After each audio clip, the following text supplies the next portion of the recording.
Hi, folks. Welcome back to In Case You Missed It. Of course, we missed the last couple of weeks because we were busy doing stuff with the Canada Games and whatnot. But we are back. Sheldon Spackman, Josh Hall, Troy Gillard with you. As you can see, Josh has his game spirit as we wrap up the 2019 Canada Winter Games tomorrow. More on that in a moment. But first, guys, a few of this week's most talked about news stories. We did confirm a few days ago that Parkland Fuel Corporation, a longtime Red Deer business, well, they're now based out of Calgary, and they've decided to close their Red Deer office. 80% of the Red Deer office has been offered relocation packages to the Calgary location, but it really is the end of an era. The history with Parkland Fuel goes back to, and Sheldon, you would know this really well, Parkland Fuel and Red Deer go together for 5 decades, so it truly is the end of an era here in our city. Absolutely, Jack and Joan Donald getting that started. Yeah, for sure. So more on that at rdnewsnow.com. Josh, there's a press conference coming up on Tuesday regarding Red Deer Regional Hospital and the lack of cardiac services, and you talked to another Central Albertan sharing his really harrowing tale the last few days. Yeah, Joe Smith lives here in Red Deer. Back on the 19th of February, had a heart attack. Had to be taken up to Edmonton because, of course, no cardiac catheterization lab here in Red Deer, and spent a few days in Edmonton Hospital, was in a medically induced coma for a couple of days, and now back at home safely, doing well. But just another example of how we really do need more cardiac services here in Red Deer to save lives, and that's not to mention the hospital expansion. Yeah, for sure, and more on that coming through a press conference on Tuesday. Sheldon, good news stories. We like sharing them, and we've got a real cool one because somehow we were able to help make a long-lost family connection here the last few days. That's right, Troy. Trevor Johnston, he was born in Calgary in 1962.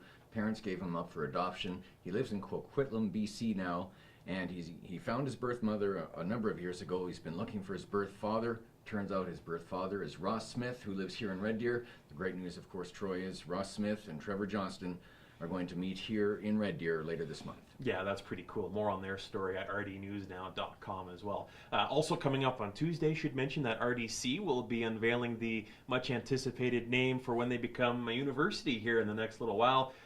The obvious popular bet, and there's a little bit of fun involved. Everybody's hoping for the University of Red Deer, for the obvious acronym fun that people are having with that. But we'll find out officially on Tuesday. Guys, Saturday, finally, after 8 years of build-up and 2 weeks of great events, the Canada Winter Games wrap up here in Red Deer. What's been your guys' favorite part so far? Actually, Troy, one of my favorite moments was Walk Off the Earth concert in downtown Red Deer. They're from Burlington, Ontario. They recently lost a band member, an untimely death.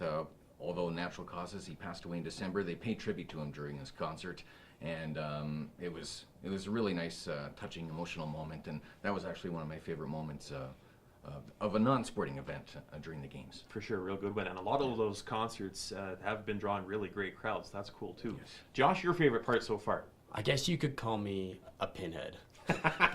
We have, but for different. No, we kid. Okay. I love the pin collecting. I collected pins before the Winter Games started, just traveling through city by city. But definitely the whole pin trading thing here at the Winter Games has been fun. I've got a lanyard full of them.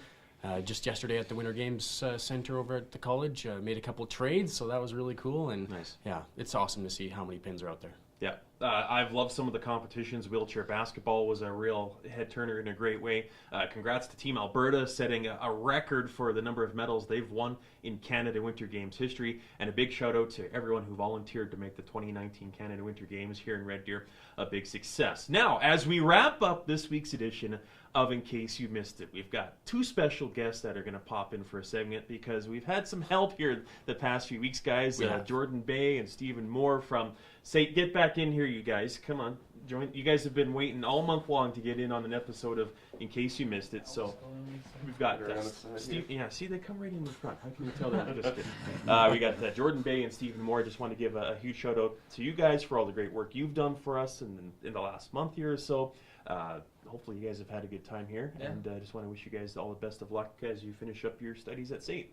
Absolutely. Yeah, thanks, Troy. It's been a pleasure and an honor being here. Learned a ton, and getting to experience the Canada Winter Games too has been absolutely incredible. So it's been a lot of fun. And you didn't even have to read that off a prompter, so that's good. Yeah, just take all the cliches, Steve? I'm the cliche guy. Thanks very much, and thanks very much for checking out rdnewsnow.com.